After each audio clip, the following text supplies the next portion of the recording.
வணக்கங்க. வாங்க நம்ம இன்னைக்கு ஈவினிங் ஸ்நாக்ஸ் பார்க்க போகிறோம். ஆமாங்க, வெளியே நல்லா முறுமுறுன்னு அதே நேரம் உள்ள நல்லா சாஃப்டான ஜவ்வரிசி வேறு எப்படி செய்யணும்னு பார்க்க போகிறோம். இதுக்கு ஜவ்வரிசியை 1 ஹவர் ஊற வச்சு எடுத்து வச்சுருக்கேங்க. ரொம்பவே டேஸ்டான வடைங்க. ஊறின ஜவ்வரிசியை தண்ணி எடுத்துகிட்டு புளிஞ்சு வச்சுருக்கேங்க. இப்போ இஞ்சி பூண்டு பேஸ்ட் வந்து 1 டீஸ்பூன், மிளகு 1 டீஸ்பூன், சீரகம் 1 டீஸ்பூன், மிளகு சீரகத்தை பொடிச்சு எடுத்துக்கோங்க. ஜவ்வரிசியை லேசாக பிசையலாம். ஜவ்வரிசி நல்லா ஊறி வந்திருக்குங்க. அடுத்து வேர்க்கடலையை நான் லேசாக வறுத்துட்டு பொடி பண்ணி வச்சுருக்கேங்க. 1-2 பிடிச்சிருக்குங்க.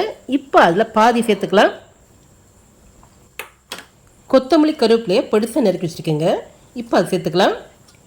அது கூட பச்சை மிளகாய் உங்களுக்கு காரத்துக்கு ஏற்ற மாதிரி நான் ஒரு 5 பச்சை மிளகாய் சின்னதாக நறுக்கி வச்சுக்கோங்க. அதையும் சேர்த்துக்கலாம்.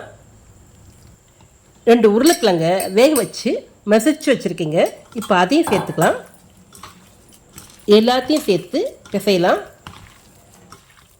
நீங்கள் இதில் உருளைக்கிழங்க துருவியும் சேர்க்கலாம். இப்போது அரிசி மாவு வந்து 2 டேபிள் ஸ்பூன் அளவுக்கு சேர்த்துக்கலாம்.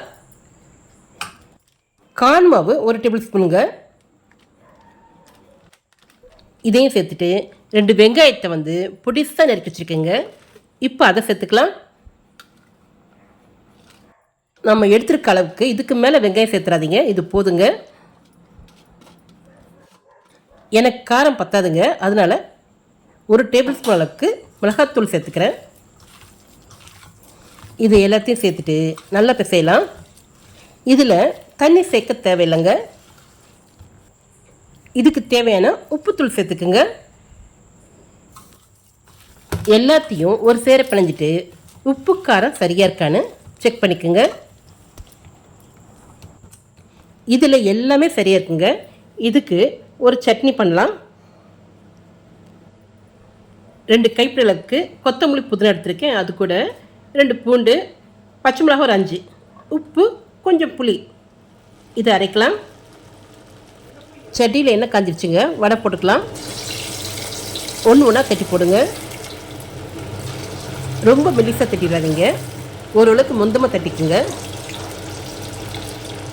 அடுப்பை ஃபுல்லாக வச்சிடாதீங்க, ஸ்லோவாக வச்சுக்குங்க. நீங்கள் ஃபுல்லாக வச்சிங்கன்னா வெளியே சீக்கிரம் வந்துடுங்க, ஆனால் உள்ளே வேகாதுங்க. இப்போது வடையை திருப்பிடலாம். இதே வடையில் உருளைக்கிழங்கு பதில் நீங்கள் ப்ரெட்டை பயன்படுத்தி செய்யலாங்க. வடையை பொறுமையாக திருப்பிடுங்க, மெதுவாக வேகட்டுங்க. எண்ணெய் எடுத்து அப்படியே சேர்ந்து விடுங்க.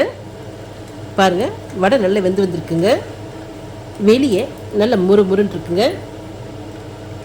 ஸ்கூல் போயிட்டு வர பசங்களுக்கு ஈவினிங் ஸ்நாக்ஸ் அதை கொடுத்தீங்கன்னா விரும்பி சாப்பிடுவாங்க. இது ரொம்ப சுவையான ரெசிபிங்க. வடை நல்லா வெந்து வந்திருக்குங்க. இப்போ எடுத்துடலாம். மாதம்பட்டி ரங்கராஜ தம்பியோட ரெசிபிங்க. அது ரொம்ப சுவையாக இருக்குங்க. டேஸ்ட்டு சூப்பராக இருக்குங்க. உள்ளே நல்லா சாப்பிட்டா வெளியே அப்படியே முறு கரகரன்னு இருக்குங்க. ரொம்ப சுவையாக இருக்குங்க. ஓகேங்க, நீங்களும் இதே மாதிரி ரொம்ப சுவையான ஜவ்வரிசி வடையை உங்கள் வீட்டில் இருக்கவங்க செஞ்சு கொடுங்க. எல்லோருமே விரும்பி சாப்பிடுவாங்க. அடிக்கடி செய்ய சொல்லி கேட்பாங்க. சரிங்க, நீங்களும் இதேமாரி செஞ்சு பாருங்கள். செஞ்சு பார்த்துட்டு எப்படி இருக்குன்னு சொல்லுங்கள். மறக்காமல் சப்ஸ்கிரைப் பண்ணுங்க. இந்த வீடியோ உங்களுக்கு பிடிச்சிருந்தா உங்கள் லைக்ஸையும் கமெண்ட்ஸையும் கொடுங்க. ஃப்ரெண்ட்ஸுக்கு ஷேர் பண்ணுங்க. இதே போல் மற்றும் ஒரு வீடியோவில் சந்திக்கலாம். நன்றி.